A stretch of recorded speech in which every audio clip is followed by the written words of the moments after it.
تشریف لے جا رہے تھے ہجرت کر کے، تو راستے میں ایک رابغ ایک جگہ آتی ہے، وہاں بھوک لگی، پیاس لگی، وہ کھانے کا سامان تھا نہیں، تو ایک بڑھیا عورت کا خیمہ دیکھا، وہاں پہنچے تو کہا ماں جی کچھ کھانے کو ملے گا؟ انہوں نے کہا بیٹا قحط کا زمانہ ہے، کچھ نہیں ہے۔ تو ایک مریل بکری کھڑی تھی، وہاں بالکل چمڑت ہڈی۔ ہم نے کہا میں اس سے دودھ نکال لوں؟ ان کا بیٹا یہ تو بن بیاہی بکری ہے اور ماس اس کے اوپر نہیں ہے، یہ کیا دودھ دے گی؟ کب آپ اجازت دو۔ ان کا لے لے، چونکہ غیر فطری کام ہو رہا تھا تو لہٰذا اس نے آپ کو غور سے دیکھا کہ یہ کون ہے جڑے ایو جی بکری جو دودھ کڈو ہے، لہٰذا آپ کیسے دیکھنے لگی تو آپ نے بکری کو کھینچا اور اس کے تھنوں کو ہاتھ لگایا، وہ نیچے لٹک گئے اور ایک پورا ڈول دودھ سے بھر دیا۔ بکری سے یہ گلاس بھی نہیں بھرتا بکری کے دودھ سے، لیکن وہ پورا ڈول بھر دیا، اپنے تینوں ساتھیوں کو پلایا، پھر خود پیا، پھر دوبارہ دودھ نکال کے پورا ڈول بھر کے اس اماں کو دیا، چلے گئے۔ بکری کی عمر 7 سال ہوتی ہے، 7 سال تک زندہ رہتی ہے، ذبح نہ کریں مر جاتی۔ یہ بکری 22 برس زندہ رہی، اللہ کے نبی کے ہاتھ لگنے کی برکت سے 22 برس اس بکری نے عمر پائی۔ جب شام کو اس کا خامد آیا، وہ کہنے لگا اے دودھ کتھوں ہے؟ وہ کہنے لگی ایس بکری چو اسا کہ کملی ہو گئی، اتھو دودھ کتھوں آ گیا؟ اسا کہ ایسے چو آیا ہے، اسا کہ اپنی عقل دا علاج کرو، یہ کتھوں آ گیا؟ کہا نہیں، ایک کوئی جادوئی شخصیت والا نوجوان آیا تھا، اس کے ہاتھوں میں کوئی طاقت تھی، اس نے تھنوں کو ہاتھ لگایا اور چشمہ بنا دیا۔ اچھا کیسا تھا ذرا بتاؤ، سفیلی ذرا دسے نہ کیوں جائے۔ اب اس نے بتایا کہ میں نے کیا دیکھا، اور وہ کمال کیا اس بڑھیا نے کہ آج تک بڑے بڑے علماء ان الفاظ کا ترجمہ کرتے ہوئے تھک رہے ہیں۔ وہ کہنے لگی ابا معبد رأیت رجلا ظاہر الوضاء ابلج الوجه حسن الخلق لم تعبه ثجلا لم تزر به سعلا ازج اقرا وسيم قصيم في عينيه تعج في صوته صحل في لحيته كثافة في عنقه سطع ان تكلم علاه البهاء وان سكت علاه الوقار وهو اندر الثلاثة۔ مجھے بھی ہمیشہ اس کے ترجمے میں تھکنا ہی پڑتا ہے، لیکن مجھے اس کی بڑی ایک تعبیر اللہ نے سجائی۔ کہنے لگے، میں اس کا ترجمہ یوں کرتا ہوں، کہنے لگے ابو معبد میں تمہیں کیا بتاؤں، میں نے ایسا انسان دیکھا مجھے لگا جیسے 14ویں کا چاندی کپڑے پہن کے زمین پہ آ گیا، تو مجھے یوں لگا جیسے 14ویں کا چاندی زمین پہ کپڑے پہن کے اتر آیا۔ کیا حسن تھا، کیا جمال تھا، کیا خوبصورت بھویں تھیں، کیسا ماتھا چوڑا تھا، آنکھیں کیسی حسین تھیں۔ ادعج اشکل احور اہدب اکہل انجل ابرج، میرے نبی کی آنکھوں کے بارے میں 7 الفاظ آتے ہیں، 7 جو میں نے ابھی دہرائے، اور ان 7 کا ایک ترجمہ ہے کہ کائنات میں ایسی آنکھ اللہ نے کسی کو نہیں عطا فرمائی، ایسی خوبصورت آنکھیں اللہ نے عطا فرمائی آپ کو۔ کہ آواز میں جادو تھا، آواز میں جادو تھا، پکڑ آواز دل کو پکڑتی تھی، گردن لمبی خوبصورت، چہرہ 14ویں کے چاند کی طرح چمکتا تھا، اور براق الثنایا، دانت ایسے خوبصورت تھے، مسکراتے تھے تو دانتوں سے نور نکلتا دکھائی دیتا تھا، جب بولتے تھے تو نور چھا جاتا تھا، چپ ہوتے تھے وقار چھا جاتا تھا، خوبصورت سیاہ کالے بال تھے، نیم گھنگریالے بال تھے، پیٹ نہیں نکلا ہوا تھا، بال نہیں اڑے ہوئے تھے، سیدھا وجود تھا، سیدھا۔ کتنے ہمارے معاشرے کے لوگ ہیں، آپ سجے پاسے بیٹھے ہوں پیٹ کھبے پاسے گئے ہوں، پیٹ کھبے پاسے ہوں آپ سجے پاسے ہوں، تو اللہ نے کھانا حلال حرام بند کیا ہے، حلال کھاؤ. حلال کا بھی طریقہ سکھایا کہ ماں جو بنتے نہ کھاؤ، بندہ بنتے کھاؤ. اتنا نہ کھاؤ کہ چربیاں چڑھ جائیں. زیادہ کھانا انسانیت نہیں، کم کھانا انسانیت. بیچ میں بات آگے کہہ رہا ہوں. میرے نبی نے کہا سب سے بدترین برتن جسے انسان بھرتا ہے اس کا پیٹ ہے. سب سے بدترین برتن جسے انسان بھرتا ہے اس کا پیٹ ہے. اور اگر تم نے کھانا ہی ہے اور تم کہتے ہو نہیں میں نے کھانا ہی ہے، تو 3 حصے کرو، ایک غذا کے لیے، ایک پانی کے لیے اور ایک ہوا کے لیے. ایک حصہ چھوڑو، ساری زندگی بیماری نہیں آئے گی. لیکن یہاں تک کھانے کے بعد پھر ڈاکٹروں کی چاندی نہیں ہوگی تو اور کیا ہوگا. جب تک یہ بیکریاں ہیں، یہ کولڈ ڈرنکس ہیں اور یہ فاسٹ فوڈز ہیں، صحت مند کوئی نہیں ہوگا. بھوکے رہنے میں اللہ نے صحت رکھی، کھا کھا کے تباہی پھیر دیتے. میٹھا کھانے سے شوگر نہیں ہو رہی، زیادہ کھانے سے شوگر ہو رہی، دبا کے کھانے سے شوگر ہو رہی. اللہ میرے نبی نے کھانے کا طریقہ بھی بتایا، کھانے کی چیزیں بھی بتائیں، کھانے کا طریقہ بھی بتایا، کھانے کے آداب بھی بتائے. کہنے لگی 2 لفظ جو دنیا میں کسی انسان کے لیے استعمال نہیں ہوئے، میں نے آخر میں چھوڑ دے. کہنے لگی ابو معبد، میں جب اس کو دیکھتی تھی نا تو میرے دیکھنے کی طلب اور بڑھ جاتی تھی، پھر جب دیکھتی تھی طلب اور بڑھ جاتی تھی. وہ جب تک کھڑے رہے میری آنکھ نہیں بھری. وسیم وسیم وسیم. ابو معبد میں جدھر سے دیکھتی تھی حسن ان کا غلام تھا، ہاتھ جوڑ کے کھڑا تھا. قسیم قسیم. قسیم اسے کہتے ہیں جس کو چاروں طرف سے حسن و جمال نے گھیرا ہوا ہو، اور وسیم اسے کہتے ہیں جس کو دیکھ کے نہ دل بھرے نہ آنکھ بھرے. دنیا کا ہر حسن تھوڑی دیر دیکھنے کے بعد خوبصورتی ختم، کشش ختم. ایک ہستی کائنات میں آئی ہے میرے اور آپ کے نبی، جن کو جتنا دیکھا جاتا تھا دیکھنے کا شوق بڑھتا تھا. ام عائشہ بیٹھی کپڑا سی رہی تھی، سوئی گر گئی، تھوڑا سا اندھیرا نظر نہیں آ رہی. ہمارے نبی کمرے میں انٹر ہوئے تو آپ کے چہرے کے نور سے سوئی چمکنے لگی تو آپ نے سوئی کو اٹھایا ہے. یہ میرے نبی کا ظاہر ہے جو اللہ نے اتنا خوبصورت کر کے بنایا. پھر یہیں ہمیں زندگی کی خوبصورتی بھی ملی کہ زندگی خوبصورت ہو. زندگی خوبصورت ہوتی ہے رویوں کے ساتھ. پہلا رشتہ خامند اور بیوی ہے، پھر اولاد ہے، پھر آگے رشتے بنتے ہیں، ماں باپ ہیں. یہ سارے رشتے یہ اس زندگی سے بنتے ہیں جو میرے نبی ہمیں سکھا کر گئے. آپ بطور چونکہ آپ نے باپ تو دیکھا نہیں، ماں کو دیکھا ہے، اور ماں کے ساتھ زیادہ عرصہ نہیں رہے، صرف 6 سال رہے ہیں. تو ماں کے ساتھ کیا ہونا چاہیے؟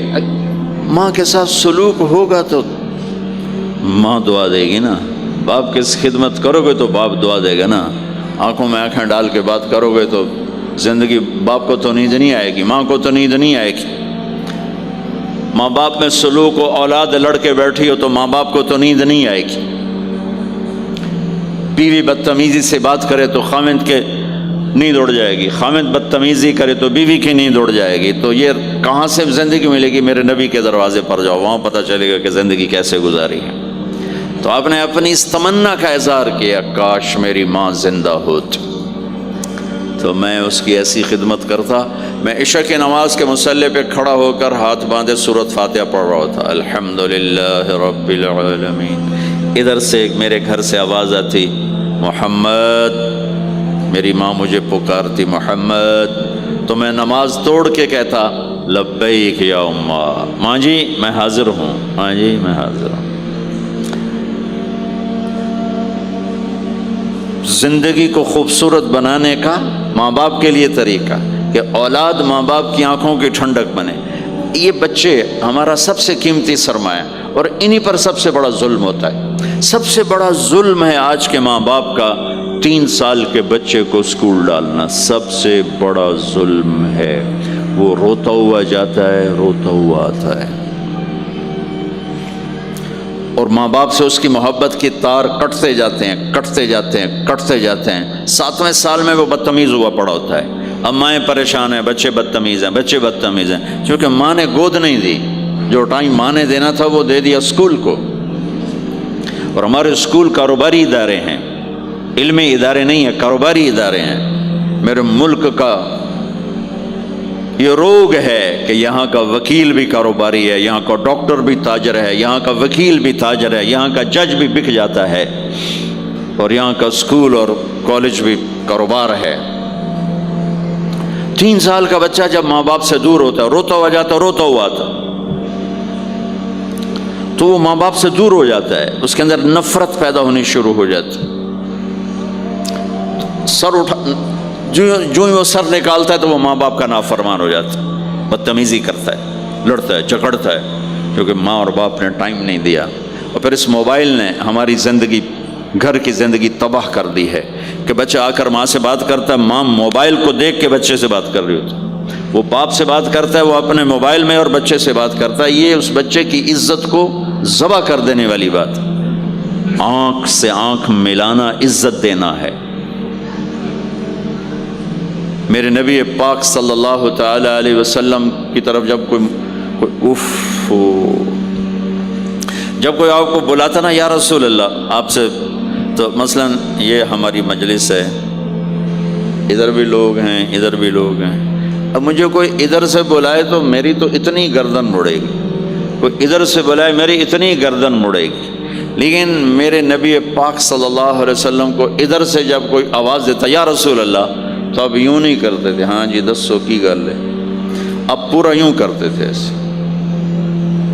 بولو میرے بھائی کیا بات، سبحان اللہ۔ آپ کو ادھر سے کوئی بلاتا یا رسول اللہ، تب ایسے نہیں کرتے تھے، ہاں جی بولو، اب پورا ایسے مڑ کر پھر فرماتے جی فرمائیے کیا بات۔ اب عام لوگوں کے ساتھ یہ فرماتے تھے، ہم تو اپنی اولاد کے ساتھ یہ نہیں کرتے، بیوی خامند کے ساتھ یہ نہیں کرتے، خامند بیوی کے ساتھ یہ نہیں کرتے۔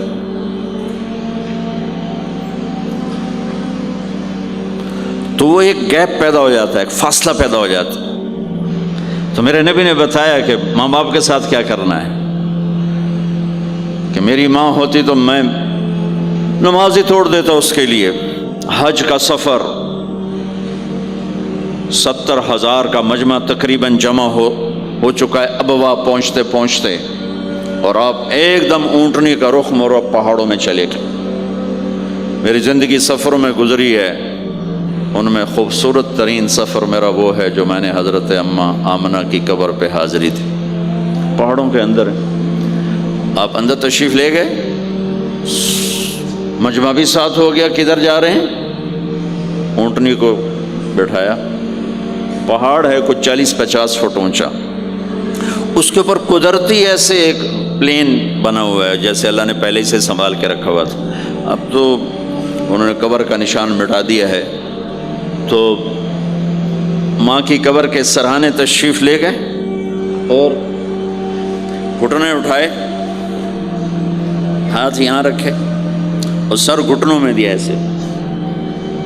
یہ پوزیشن ہے چھوٹے بچے کے رونے کی، جب وہ رونا چاہتا ہے تو پھر اپنے پاؤں اٹھا کر یوں کر دیتے۔ پھر اس کے بعد آپ ایک معصوم بچے کی طرح روئے، اور اتنا روئے کہ آپ کی ساری داڑھی آنسوں سے تر ہو گیا، آپ کا احرام تر ہو گیا، اور اپریل کی دھوپ تھی، اور آپ نے فرمایا میں آج رات یہیں قیام کروں گا۔ میں وہاں گیا ہوں، وہاں 2 آدمی نہیں ٹھہر سکتے، میرے نبی نے کہا میں یہیں ٹھہروں گا۔ آگے کوئی 6-7 میل دور انتظام تھا حاجیوں کے اس قافلے کے ٹھہرنے کا، کچھ لوگ چلے گئے ہوں گے، لیکن آپ نے وہ رات اپنی ماں کے سرہانے گزاری۔ اور میں جب وہاں پہنچا تو مجھے چونکہ سیرت پڑھی تھی تو مجھے چشم تصور میں وہ نظر آ رہا تھا، حضرت آمنہ کی عمر صرف 25 برس تھی، اور ہارٹ اٹیک ہوا اچانک، بولا نہیں جا رہا، اور اللہ کے نبی ماں کو دیکھ کے گھبرا رہے ہیں کہ کیا ہوا، 6 سال کا بچہ پہلی موت دیکھ رہا ہے، وہ بھی ماں کی۔ تو مجھے ہارٹ اٹیک ہوا تو بولا نہیں جاتا، بلا رہے ہیں بولا نہیں جا رہا، آواز نہیں نکل رہی، تو بلا رہے ہیں ام ایمن بھی ساتھ ہے، آواز نہیں نکل رہی، لیکن بجھنے سے پہلے شمع کے جو بھڑکتی ہے 2 لفظ بولے، کل حی میت و کل جدید بال وقد ولدت طہرا۔ میرے بچے، ہر جوانی ڈھلتی ہے اور ہر زندگی موت کا نوالا بنتی ہے، مجھے لگتا ہے میرا وقت آ گیا ہے، لیکن میں ایک ایسے بچے کو چھوڑ کے جا رہی ہوں جو ساری دنیا کو پاک کر دے گا، پاکیزہ چھوڑ کے جا رہے ہیں۔ تو پتھروں میں ہی دبایا، کوئی کھودنے کا تو انتظام ہی نہیں تھا، تو جب پہاڑ سے نیچے اترے تو اللہ کے نبی نے ایک دم ہاتھ چھڑایا، دوڑ لگائی اور پھر پہاڑ پہ چڑھ گئے۔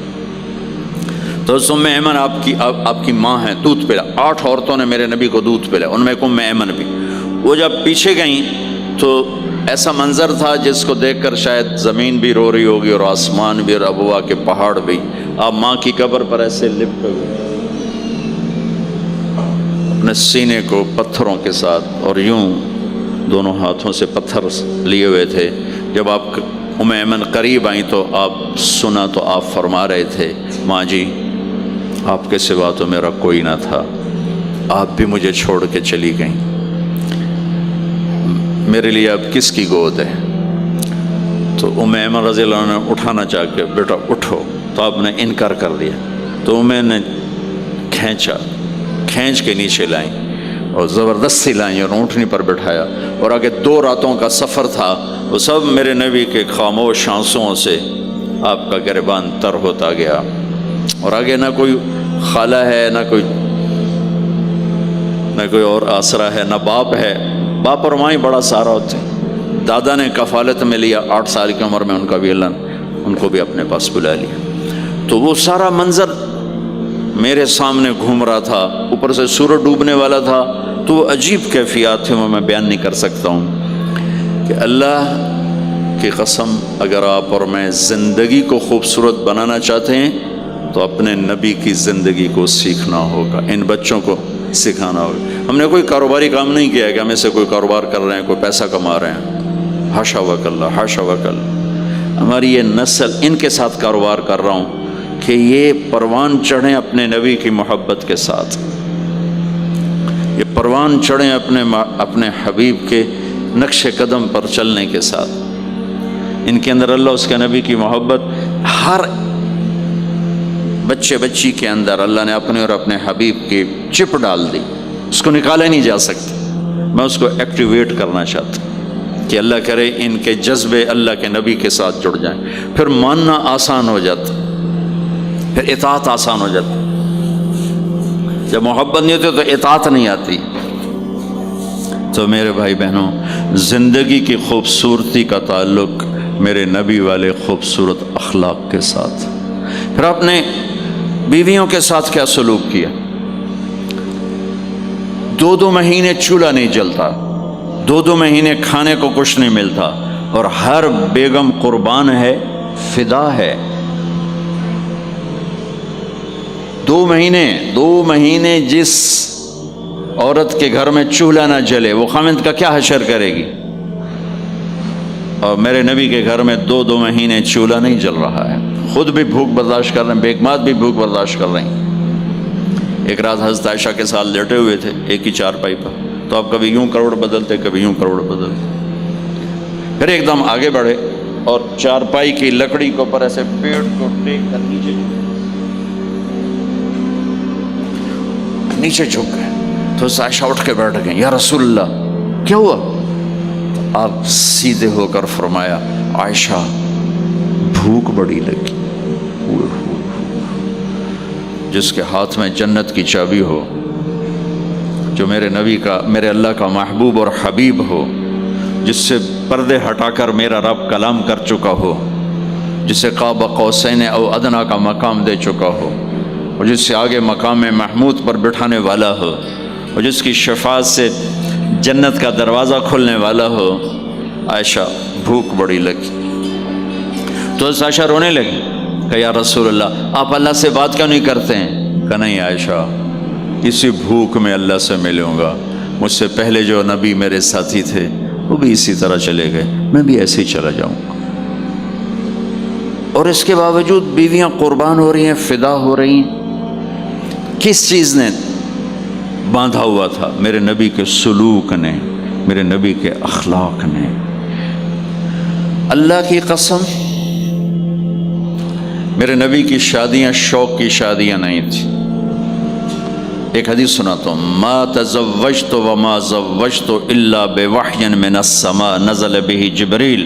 سن لو لوگو، میں نے جہاں شادی کی، میں نے جہاں بیٹی دی، پہلے آسمان سے وحی آئی، جبریل لے کر آئے، پھر میں نے شادی کی۔ تو یہ شوق کی شادیاں نہیں ہیں، زندگی سکھانے کی شادیاں ہیں، کیونکہ سب سے مشکل رشتہ خامد اور بیوی ہے، سب سے مشکل رشتہ خامد اور بیوی ہے۔ اس وقت طلاقیں کیوں بڑھ رہی ہیں؟ ایک تو یہ ہماری یہ جو فاسٹ فوڈ ہے، اس نے ہمارے اندر جو ایک نیچرل سسٹم تھا اسے ڈسٹرب کر دیا ہے، تو غصہ بڑھ گیا ہے، برداشت گھٹ گئی ہے، چھوٹی چھوٹی باتوں پہ گھر اجڑ رہے ہیں، گھر اجڑ رہے ہیں۔ پہلے یورپ میں سنتے تھے، اب یہاں پاکستان آج شادی ہوتی، چوتھے دن طلاق ہو رہی ہوتی۔ میں وہاں بیان کے لیے نکل رہا تھا مانچسٹر، تو میرے ساتھ جو گاڑی چلا رہا تھا، میں نے پوچھا آپ کیا کرتے ہو؟ لاہور کا تھا، کہا جی میں وکیل ہوں۔ میں نے کہا یہاں کوئی جھوٹے کیس ہوتے ہیں جیسے پاکستان میں؟ کہا جی نہیں، یہاں جھوٹا کیس کوئی نہیں ہوتا، جو بھی ہوتا ہے جینون ہوتا ہے۔ میں نے کہا یہاں مسلمانوں کے لڑائی جھگڑے آتے ہیں؟ کہا جی ہاں جی آتے ہیں۔ میں نے کہا سب سے زیادہ کیا جھگڑے آتے ہیں؟ کہا جی سب سے زیادہ طلاق کے آتے ہیں، طلاق طلاق طلاق طلاق۔ کہ نہیں سیکھا، زندگی برداشت کا نام ہے، برداشت کرنا سیکھا نہیں۔ میرے نبی نے 11 شادیاں کی، ہر قسم کی عورت کے ساتھ شادی کی، خاندان کے اندر،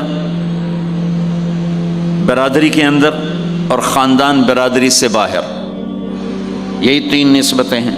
اپنے خاندان میں قریش، تو آپ کی کئی بیگمات قریش، حضرت عائشہ، حضرت حفصہ، حضرت زینب، حضرت ام حبیبہ، یہ سب قریش ہیں۔ قریش سے باہر حضرت میمونہ، حضرت جویریہ، یہ قریش سے باہر ہے، برادری۔ پھر برادری سے بھی باہر شادی کی، یہود، حضرت صفیہ یہودی کی بیٹی ہیں، ان کے ساتھ شادی کی۔ ہر نسل سے شادی کی، اوپر والے کا نظام ہے۔ اپنے سے مالدار حضرت خدیجہ، اپنے برابر ام سلمہ، ام حبیبہ، اپنے سے کم فخر میں جویریہ، صفیہ، اپنے سے غربت کے ساتھ نہیں۔ عمر سے بڑی کے ساتھ شادی کی حضرت خدیجہ، ہم عمر کے ساتھ شادی کی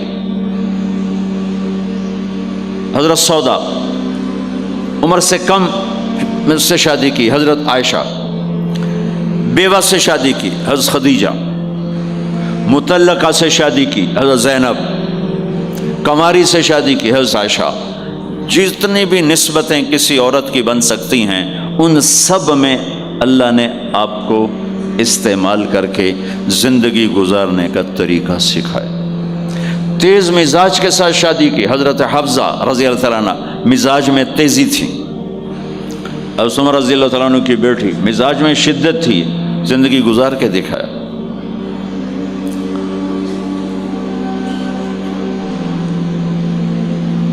ایک آپ کو حدیث سناتا ہوں، اللہ کی قسم صرف ہمیں سکھانے کے لیے۔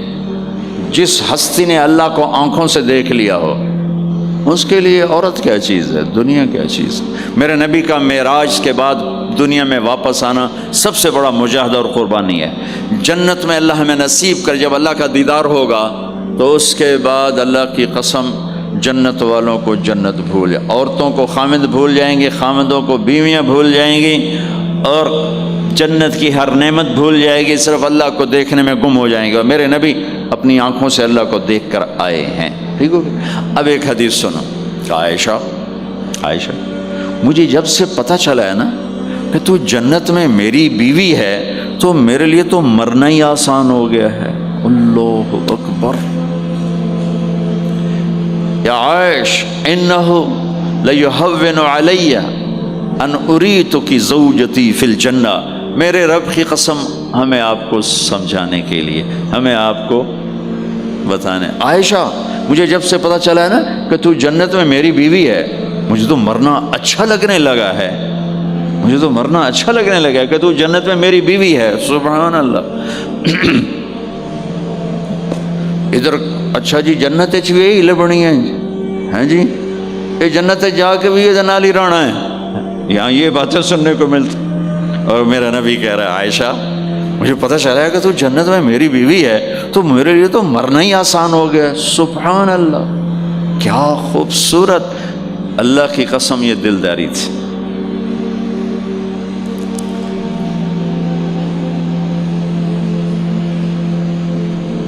سب سے مشکل رشتہ خامند اور بیوی ہے. سینکڑوں آیات اس کے لیے اللہ نے اتاری. ماں باپ کے لیے چند آیات, اولاد کے لیے چند آیات, بہن بھائیوں کے لیے چند آیات ہے. خامند اور بیوی کے لیے قرآن پڑھا ہے, پوری سورت اتاری ہے, اور سینکڑوں آیات اتاری. چونکہ ایک اس رشتے کی اہمیت, ایک اس کی نزاکت اور کمزوری کہ کوئی رشتہ ٹوٹتا نہیں سوائے خامند اور بیوی کے. میں ماں کا بیٹا ہوں, باپ کا بیٹا ہوں, اچھا ہوں یا برا ہوں, انہی کا.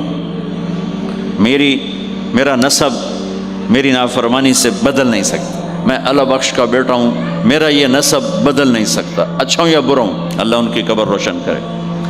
خامند اور بیوی کا رشتہ ایک بول پہ ٹوٹ جاتا ہے, ایک بول پہ ٹوٹ جاتا ہے.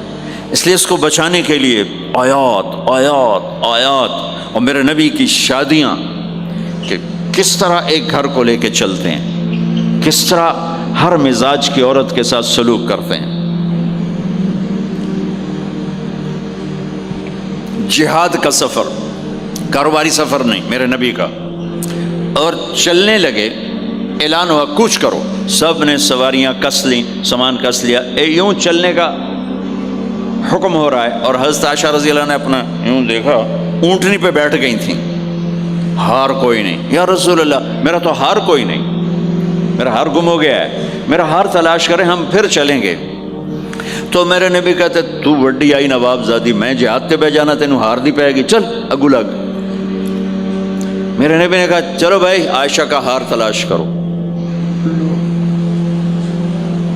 اللہ کی قسم میں جب یہ واقعات پڑھتا ہوں یا سناتا ہوں میں خود حیرت میں ڈوبا ہوتا ہوں کہ کیا کر دیا میرے نبی نے.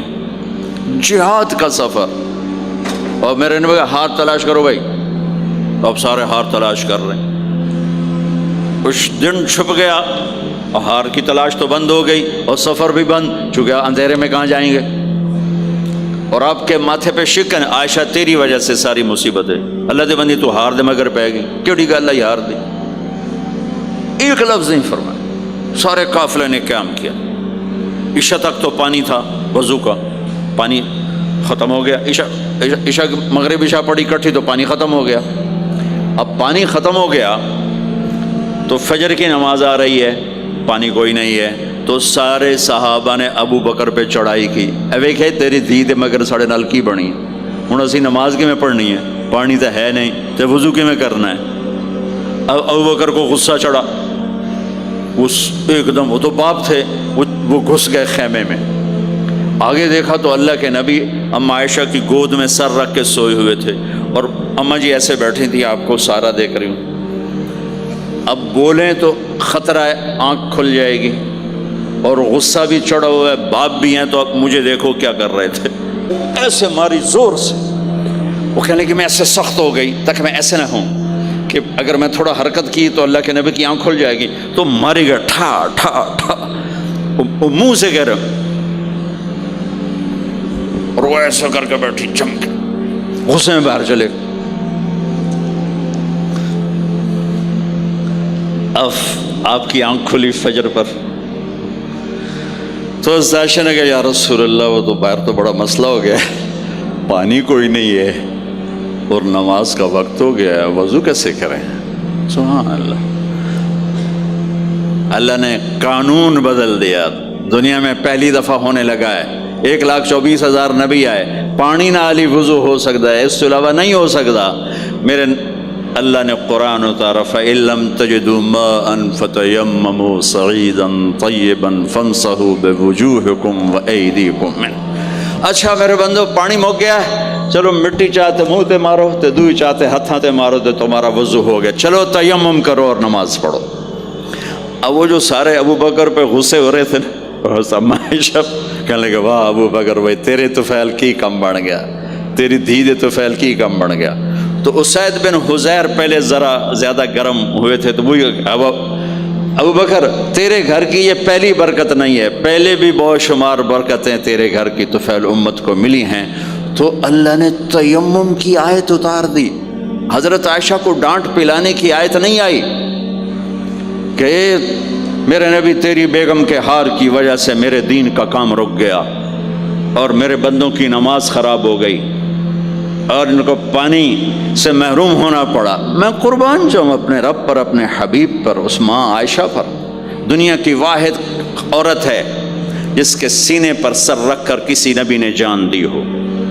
1,24,000 نبیوں میں سے کوئی نہیں ہے جس کا سر بیگم کے سینے اور ٹھوڑی کے درمیان ہو اور اس کی جان اللہ نے نکالی ہو۔ واحد میرے آپ کے مات فی سحری و نحری، سحری و نحری، سحری و کہ میرے چونکہ آپ ایسے بیٹھے تھی اور حبیب پاک آپ کے سینے پر یوں دراز تھے، نیم دراز اس طرح، اور آپ کا سر مبارک ٹھوڑی کے ساتھ لگ رہا تھا، ٹھوڑی کے ساتھ یہ جگہ یہاں لگ رہی تھی اور باقی یہاں تھی، آپ اس طرح۔ اور واحد خاتون ہے جن کا حجرہ کسی نبی کی آرام گاہ بنا، ابدی آرام گاہ بنا۔ واحد اماں عائشہ ہیں جن کے حجرے کو اللہ نے کسی نبی کے آرام گاہ بنایا، اور یہ واحد حجرہ ہے جہاں 70,000 فرشتہ صبح آ کے درود و سلام پڑھتا ہے اور شام تک پڑھتا ہے، اور شام کو 70,000 نیا آتا ہے اور صبح تک درود و سلام پڑھتا ہے اور واپس چلا جاتا ہے۔ کائنات اللہ جب مسلمان دنیا سے مٹ جائیں گے، مسجد نبوی مٹ جائے گی، بیت اللہ مٹ جائے گا، مدینے کی ایک اینٹ باقی نہیں بچے گی، مکہ کتنے بڑی بڑی بلڈنگیں، ایک اینٹ باقی نہیں بچے گی، اور وہاں سے گزرتے ہوئے لوگ کہیں گے لگتا ہے اتنے کدی آبادی ہوئے گی، ایتھے لگتا ہے کدی آبادی ہوئے گی۔ یہ زبانوں پہ ہوگا جب سارے نشان مٹ جائیں گے، اس وقت بھی 70,000 فرشتہ آ کے درود و سلام صبح سے شام تک پڑھے گا اور شام سے صبح تک پڑھے گا۔ یہ واحد میں خاتون ہیں عائشہ بنت ابی بکر جن کو اللہ نے یہ عزت بخشی، اور یہ واحد خاتون ہیں جب ان کے اوپر تہمت لگی، حضرت یوسف علیہ السلام پہ تہمت لگی تو بچے نے گواہی دی، حضرت مریم پہ تہمت لگی بیٹے نے گواہی دی، اور اماں عائشہ پہ تہمت لگی تو اللہ نے گواہی دی کہ میں گواہ ہوں، اللہ گواہ بن کے آئے۔ تو اللہ نے کہا تیمم کرو بھائی، سارے خوش ہو گئے، سارے خوش ہو گئے۔ تو حضرت عائشہ نے کہا یا رسول اللہ اب میرا ہار چھوڑ دیں، اب چلیں۔ تب آپ نے کہا چلو بھائی کوچ کرو۔ اس سے زیادہ کوئی دلداری کا واقعہ پیش کر سکتا ہے؟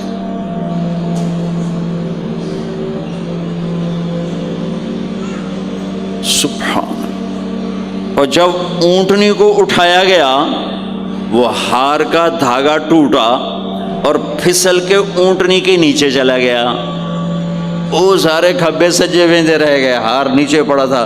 جب اونٹنی کو اٹھایا تو ہار نیچے سے نکلا، تو صاحب نے کہا لے بھی عائشہ ہے تیرا ہار بھی لب گیا۔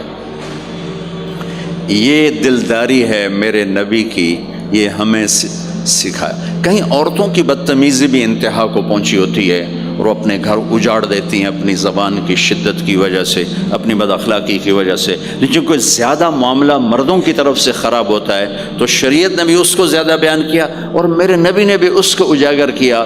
اور میرے نبی کی آخری تقریر، آخری خطبہ حجۃ الوداع کا صرف ایک رشتے کو بیان کیا، صرف ایک رشتے کو بیان۔ ہم کتنے رشتوں میں جکڑے ہوئے ہیں، ماں باپ بہن بھائی چاچا تایا خالہ خالو دادا دادی نانا نانی ساس بہو، کتنے ہم رشتوں میں جکڑے ہوئے ہیں۔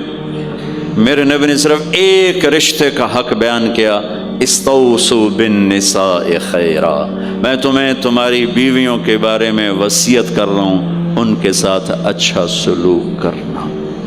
صرف ایک رشتے کو بیان فرمایا، چونکہ یہ بنیادی رشتہ ہے، یہاں سے خاندان بنتا ہے۔ جب یہ ٹوٹ جاتا ہے اور ہمارا جوائنٹ فیملی سسٹم ہے تو کہیں ساس توڑ رہی ہے، کہیں سسر توڑ رہا ہے، کہیں نندیں توڑ رہی ہیں، کہیں خود خامد اپنی بے وقوفی کی وجہ سے توڑ رہا ہے، کہیں بیوی اپنی حماقت کی وجہ سے اس رشتے کو توڑ رہی ہے۔ ایک عورت آئی، ایک لڑکی آئی، یا رسول اللہ میری شادی ہونے لگی، میرے خامد کا کیا حق ہے میرے اوپر؟ دونوں طرف کی میرے نبی نے زندگی سکھائی۔ میرے نبی نے فرمایا تیرے خامد کے جسم پہ پھوڑے نکل آئیں، پھوڑوں میں گندا پانی جمع ہو جائے، پیپ جمع ہو جائے، اور تو زبان سے چاٹ چاٹ کے اس کے زخموں کو دھوئے، تو بھی تو نے اپنے خامد کا حق ادا نہیں کیا ہے۔ دوسرا، لائف کو بیلنس کیا میرے نبی نے کہ ایک گھر کیسے چلتا ہے اور کس طرح خوبصورت بنتا ہے، وہ میرے نبی کے اخلاق ہیں۔ آپ سب سے ایک بات کرتا ہوں، برداشت کرنا سیکھ لیں، زندگی خوبصورت ہو جائے۔ صرف سارے اخلاق کو میں جمع کروں ایک لفظ میں، برداشت، اور اس کو شریعت میں صبر۔ صبر کرنا سیکھ لیں، زندگی خوبصورت ہو جائے گی۔ بچیاں ساس کی شکایت کر رہی ہوتی ہیں، کبھی خامند کی شکایت کر رہی ہوتی ہیں، کبھی اولاد ماں باپ کی شکایت کر رہی ہوتی ہے، کبھی اولاد ماں باپ کی شکایت کر رہے ہوتے ہیں۔ شکایتوں سے جہان بھرا پڑا ہے۔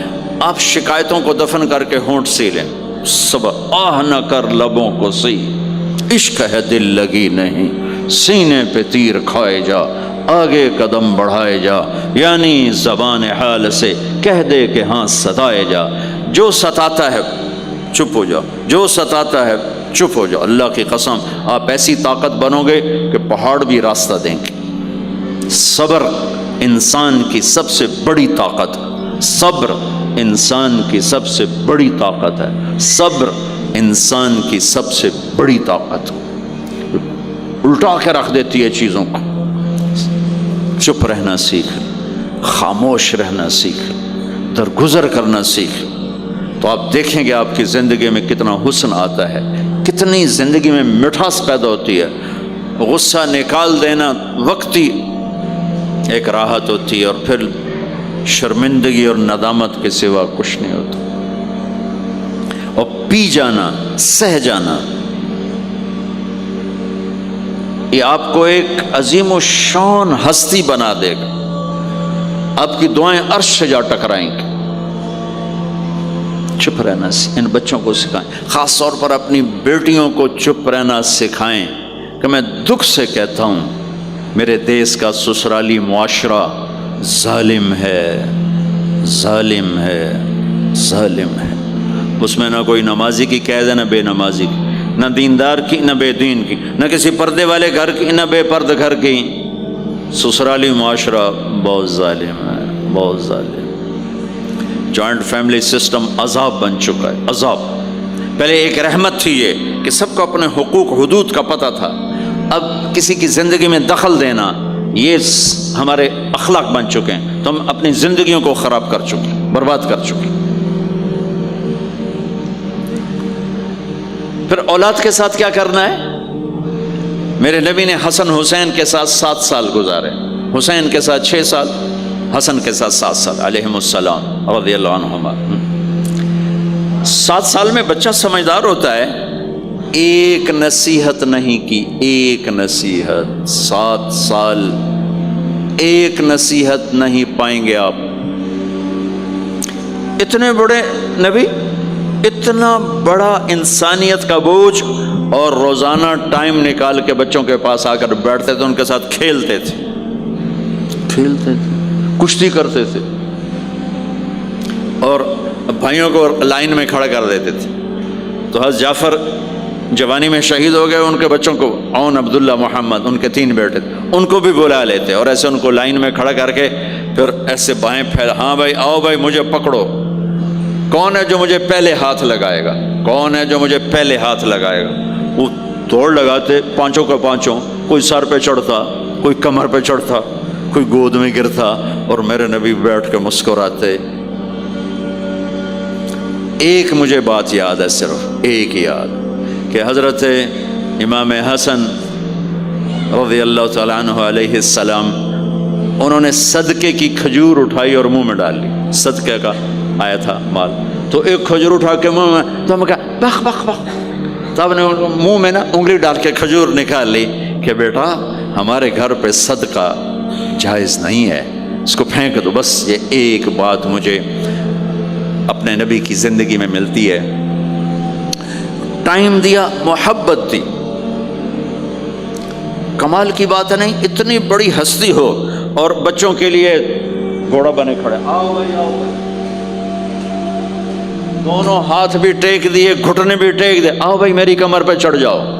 ان کو کمر پہ چڑھایا اور پورے کمرے میں چکر لگا رہے ہیں, چکر لگا رہے ہیں. اور پھر ان سے کہہ رہے ہیں تمہارا اونٹ کیسا؟ اونٹ متیا سواری کو کہتے ہیں, لیکن عام طور پر متیا عربی میں اونٹ کے لیے بولا جاتا.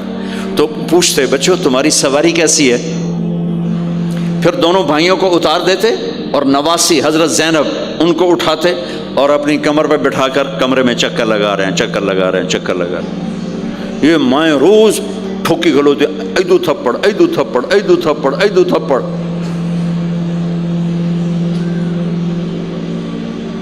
ساری مائیں سکول ماسٹر بنی ہوئی ہیں, بس ٹھوکی جاؤ, ڈنڈے ماری جاؤ بس. ایسی بے وقوف ہیں کہ جتنی محنت یہ کھانے پر کرتے, اپنے کپڑے کو سجانے پر کرتے, اس کا 100واں حصہ بچوں پہ کریں ان کے بچے جنید بغدادی بن جائیں. ایک سکول کے حوالے کیا 3 سال کی عمر, پھر ٹیوٹر کے آتے, ٹیوٹر کے حوالے, اکیڈمیوں کے حوالے, اس جو پوتر ان کے روبوٹ ان کدی یہیں بھجے جاندے, ان کدی یہیں بھجے جاندے, ان کدی یہیں بھجے جاندے. اے آیا کہ بی آیا, اے بی سانو آپ برباد کیتا ہے. آہا, اور سنو, چلو یہ تو گھر کی بات ہے نا. ایک دفعہ حسن حسین کی کشتی کرواتے تھے, آؤ بھائی کشتی کرو بھائی. ایک دن کا واقعہ نہیں, یہ آئے دن کا واقعہ ہے. لیکن ایک واقعہ کہ حسن حسین کی کشتی ہو رہی, حسین چھوٹے تھے, حسن بڑے تھے, تو حسن دبا رہے ہوں گے حسین کو, تو آپ حضرت حسین کو شاباش شاباش حسین, ای ہے حسین, ای حسین, یعنی حسین زور لا, حسین زور لا, شاباش شاباش. اماں بول پڑی, فاطمہ جنت کی سردار, یا رسول اللہ آپ ساری شاباش حسین کو دیے جا رہے ہیں, حسن کو نہیں دے رہے. ہم نے کہا فاطمہ یہ جبریل میرے پاس کھڑا ہوا ہے, یہ بھی حسین کو شاباش دے رہا ہے, تو اس کے پیچھے میں بھی حسین کو شاباش دے رہا.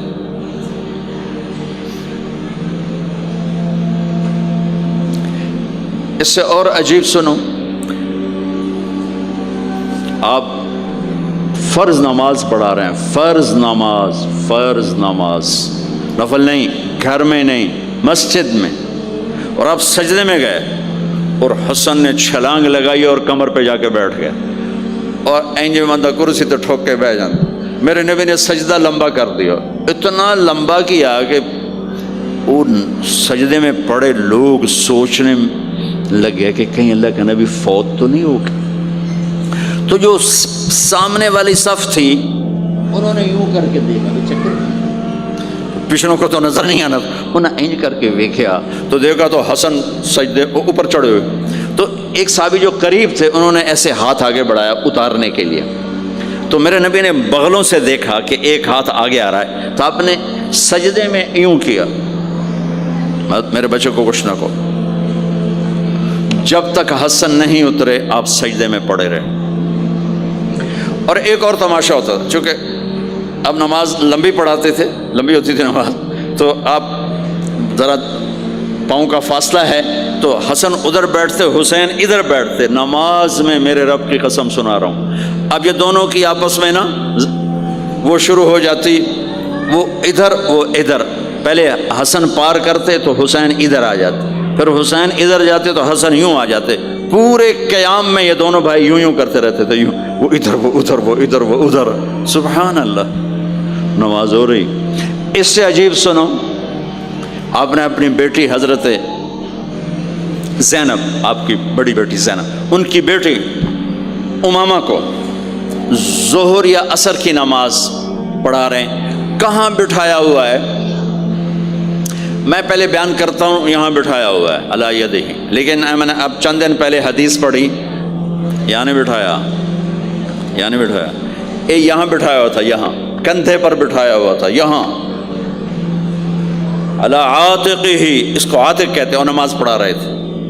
جب آپ رکوع میں جانے لگے تو یہاں سے پکڑا اور آرام سے اس کو ساتھ بٹھایا, پھر رکوع کیا, قوما کیا, سجدہ کیا, سجدے سے جب اٹھے تو پھر امامہ کو اٹھا کر کندھے پہ بٹھا کے پھر نماز شروع کر دی.